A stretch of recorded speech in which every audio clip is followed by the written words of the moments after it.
Live from Global BC, the News Hour.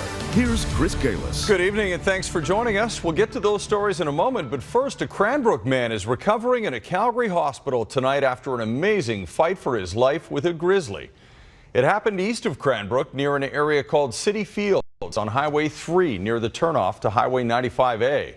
Julia Foy explains what happened and how the man escaped with his life. Avid hunter Chad Dueck was out bow hunting for elk in the mountains above Cranbrook Tuesday evening.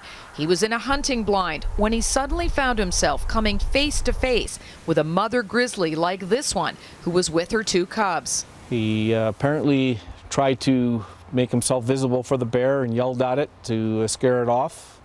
The bear charged him. Chad was suddenly in a life and death battle. His stepmom picks up the story. He was able to get an arrow into the grizzly, from what I understand, and continued to pummel the grizzly with other arrow tips. The grizzly did pick him up and toss him. In a Facebook quote that appears to be in Chad's own words, he describes the attack, saying, "I fought the grizz hand to hand with several arrows and whaled the grizz with my bow. That sent it flying." He has shoulder soft tissue wounds in one shoulder. His neck was sliced open, damaged some nerves, lost some teeth. When the bear finally backed off, he had time to call 911. He was airlifted to Foothills Hospital in Calgary. Christy says he was in surgery this afternoon, and the prognosis for his recovery is good. She says his martial arts training helped keep him calm under attack and likely helped save his life. His hunting buddies that were at the hospital last night all said the only hunter they would know that would survive something like that is Chad. Julia Foy, Global News. Grizzly attack, a BC man's remarkable tale of survival after coming face to face with an aggressive mother bear. A Cranbrook man is recovering in a Calgary hospital tonight after an amazing fight for his life with a grizzly. It happened east of Cranbrook near an area called City Fields on Highway 3 near the turnoff to Highway 95A. Julia Foy explains what happened and how the man escaped with his life.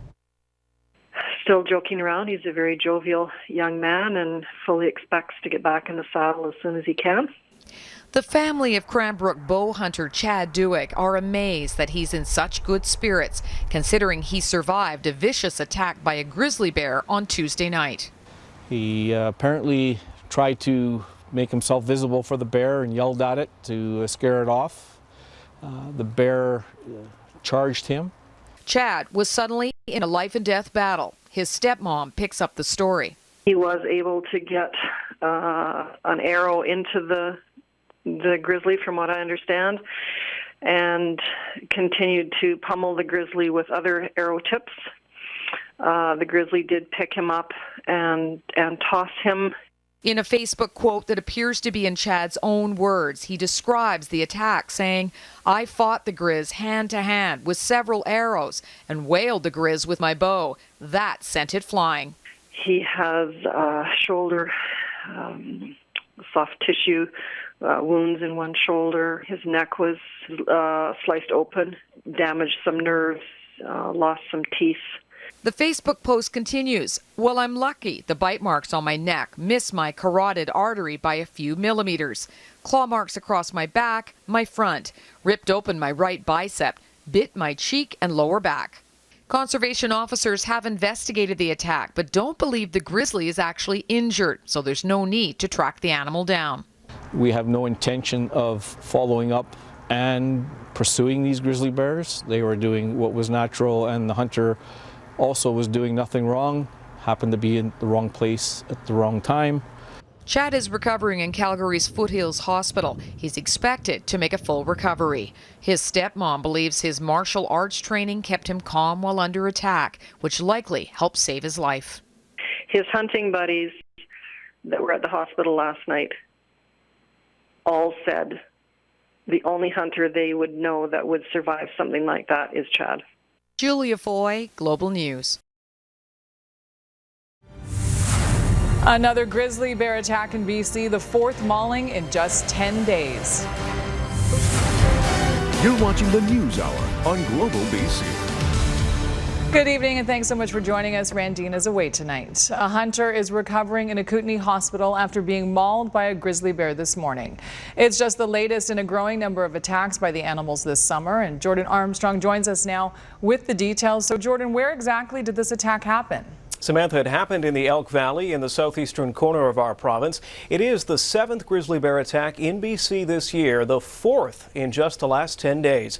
At 7:30 this morning, a lone hunter was out walking in the bush between Elkford and Sparwood when he surprised a mother grizzly and her cub. He was attacked, but the sow quickly backed off, and that hunter walked to a nearby road and flagged down a passing driver for help. Tonight, he is in hospital in Sparwood. He is expected to recover from his injuries.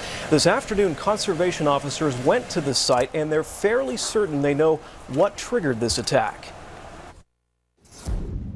They were able to discover that a cow elk had been killed by a sow and cub grizzly bear within the last 24 hours. It appears that this hunter just happened to stumble upon the sow and cub grizzly bear.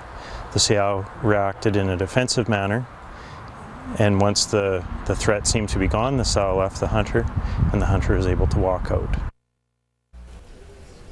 Now, 3 of the 4 recent grizzly attacks have occurred in the East Kootenay region, where because of the drought, the berry crop is struggling, forcing bears to look elsewhere for food and perhaps consume more meat. Experts say it could be the grizzlies are being extra protective of the food they do have, and they're urging extreme caution to hunters and really anyone else in grizzly territory right now. Now, last Sunday there was an attack very similar to today's in northern BC. 2 hunters were mauled when they surprised a mother bear and her 2 cubs. The victims are still in hospital, but friends have now set up an online fundraiser to thank the rescuers who saved their lives. Samantha? All right, thank you, Jordan. That is Jordan Armstrong reporting in the newsroom for us. It is not your imagination if you think you've been hearing about grizzly bear attacks a lot recently. There have been 4 in the past 2 weeks. Jordan Armstrong explains what experts believe is behind the encounters. Danger in the woods northeast of Sparwood. But these warning signs were only put up yesterday, too late for a hunter who surprised a mother grizzly and her cub.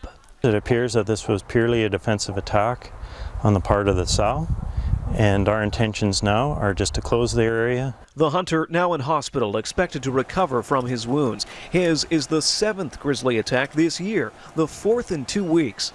No one's been killed, but at least 8 people badly mauled, including George Knoll, attacked in July near Bella Bella. She was jumping on me and tearing at my arms. I could smell her breath breathing down my neck. It stunk like just salmon or this rotten flesh breathing on me. The bear came out and it was standing right there. And then there are the close calls. This grizzly shot inside a Kimberley home after breaking in to eat dog food. They're more high-profile encounters this year.